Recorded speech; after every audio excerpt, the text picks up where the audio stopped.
నీకు శాంతి కలుగు. మంచిది ప్రభువా. నీ పడవలో నన్ను ఎక్కించుకుంటావా సీమోను? తప్పకుండా. అతను విడిచిపెట్టిపోతున్నాడా ఏమిటి? మాతో మాట్లాడు, మాతో మాట్లాడు. మాతో మాట్లాడండి. యేసు మాతో మాట్లాడు.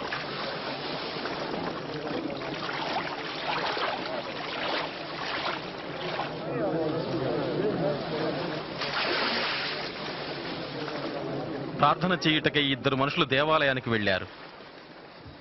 ఒకడు మత గురువు, మరి ఒకడు సుంకరి. మత గురువు నిలబడి ధీమాగా ఇలా ప్రార్థించాడు: దేవా, నీకు వందనాలు. అందరిలా నేను పేరాశాపరుణ్ణి, కపటిని, వ్యభిచారిని కాదు.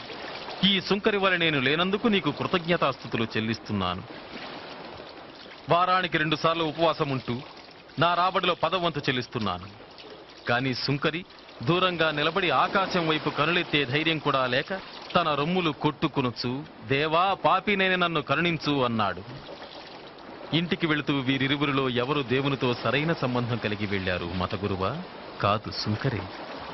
తనను తాను హెచ్చించుకునే ప్రతివాడు తగ్గించబడతాడు, తగ్గించుకునే ప్రతివాడు హెచ్చింపబడతాడు. పడవను ముందు లోతునకు నడిపించండి. నీవు, నీతో ఉన్నవారు మీ వలలు విసిరి చేపలు పట్టండి. ఓ బోధక, మేము రాత్రంతా ఎంతో ప్రయాసపడ్డాం, ఏమీ దొరకలేదు. అయినను నీ మాట చొప్పున మేమిప్పుడు వలలు వేస్తాం. అరే యాకోబు, యాకోబు రండి.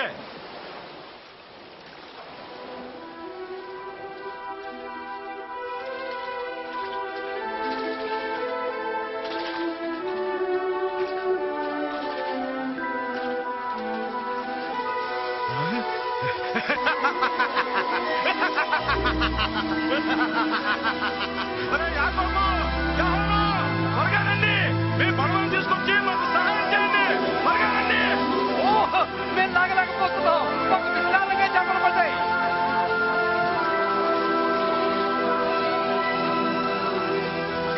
ఇక చాలు, ఇక చాలు.